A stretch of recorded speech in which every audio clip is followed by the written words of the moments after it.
the stick. Because you're dealing essentially, you ever see that experiment in science class where you have a container of corn syrup with some dye in it and a little machine that actually wipes it along the inside, and then you can reverse the direction of the machine and wipe it all back, and if you go the same number of turns, all the dyes line up again? Because the laminar properties of most like gooey materials, even air, cause it to behave differently in the turbulent middle than they do on the edges. And so some silicone can stick to the edges and then get poured into the stream, and then you can get this like ripple of completely uncured material in the middle of your casting. But if you wouldn't mind, it's just try to do like some middle, straight down the sides, get into the bottom, and then just continue doing it for the better part of a minute. And I'll set up the vacuum degasser. So, in keeping with the cooking theme, and in keeping with my I want everything cheap theme, this vacuum degassing setup is an inexpensive vane pump, and a cooking pot with an acrylic top. So vacuum degassing, as you might notice, the mixing process can't help but introduce bubbles. That's pretty much what it does. And so you can avoid it by trying to use different tools or spatulating it just right. I find it easiest to just get the bubbles out. And so you can degas the material, pulling out all the air causes the bubbles to get much larger, they become more buoyant, they get out of the solution, and it also will draw bubbles that are already in solution out. And so there's a component process to this. If you want absolutely crystal clear casting, you can actually drive bubbles back into solution with pressure casting. So it feels like you're good there. So if you just wipe the stick off, because the stick will also cause bubbles to nucleate and it'll essentially foam up the stick. You just throw that guy out there. Put it in here. Oh, no.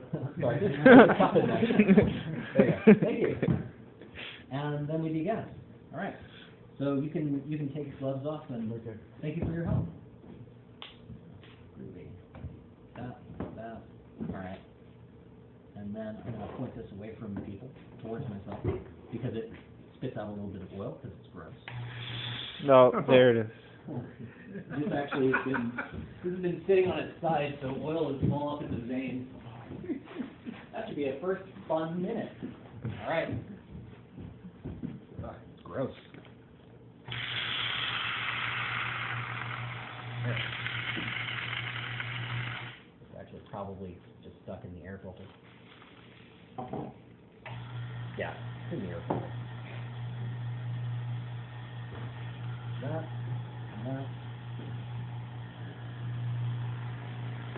There it is. So it's starting to pump out.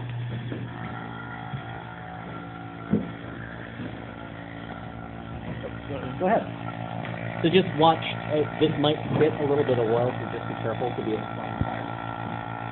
No. Sorry. I just need to make sure it doesn't overflow the top. You could. So what's going to happen is this is going to go through a couple of phases. So it's going to start by the bubbles all get bigger and they start rising, and then it's going to start creating an open cell foam. So there's going to be a point. Yeah. There's going to be a point at which all the bubbles start talking to each other, and the whole thing collapses all at once. But there's a run-up where it doubles or triples in volume, where you have to be really careful not to overflow your container.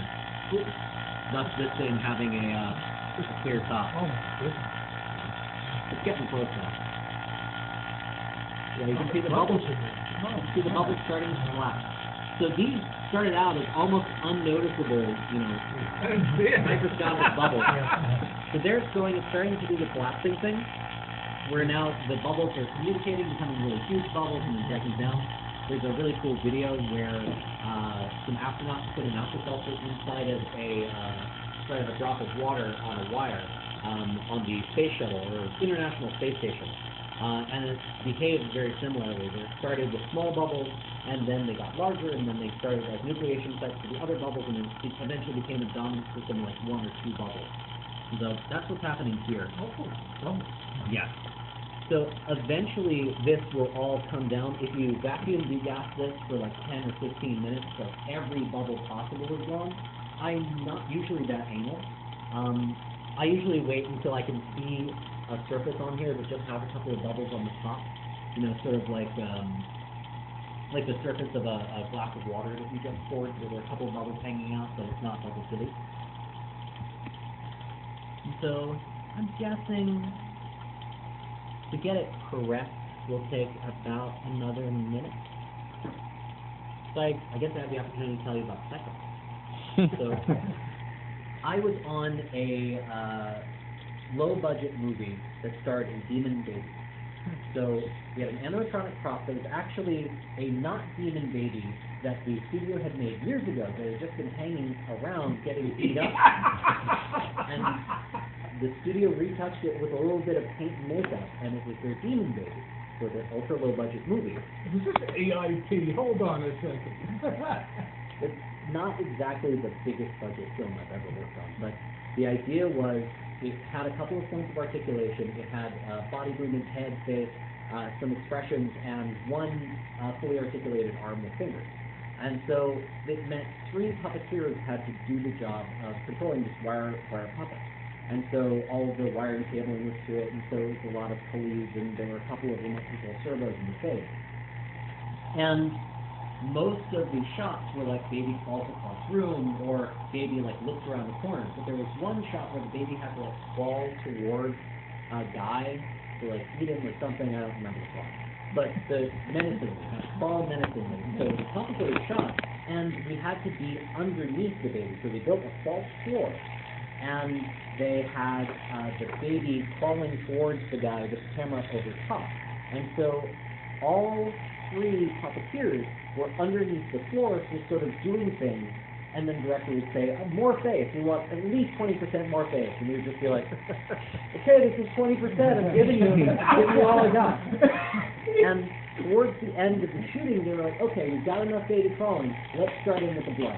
And so blood is, in movies, is usually taro syrup or food coloring, and so for like 4 or 5 takes, under the hot light, we just got doused with all this blood that was coming through the floor. And so the puppeteer who was doing the body, a guy named White Woodruff, I think, nicknamed Dog, had lost one of his eyes in a childhood bicycling accident.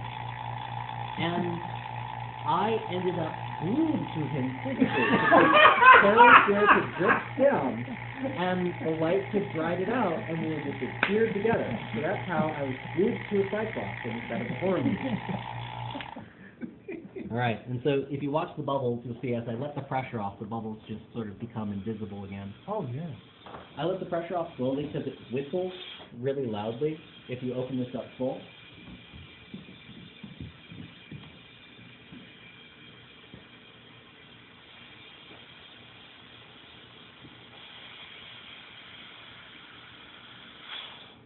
All right. And so now that's just ready to pour into here. And so because it's such a finicky process, I won't be able to show you both pouring steps, partially because it takes 2 hours for this first side to cure. But I will be able to show you the general idea. And all it is you create a thin stream so you have a lot of control over the stream, and just pour in. And what I like to do is just run it back and forth along the side so that loops, so most viscous liquids will do this thing where, like on top of the Hostess donut, or the Hostess cream-filled cupcake, they will loop over each other. And if you trap bubbles inside of that loop, they get pulled down into your form, and you have to vacuum degas it again. To be safe, for the best glosses, the best bubble-free glosses that I've cast, they have been vacuum degassed again while in the mold.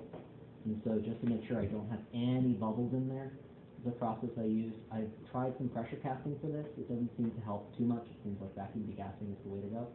But essentially pressure casting, I've successfully pressure cast things just by hooking an air supply to a pressure cooker. So pressure cookers are rated to about 15 to 40 psi. So they're officially rated for 15 psi. They can actually usually handle 40. Don't tell your guidance counselor I said that.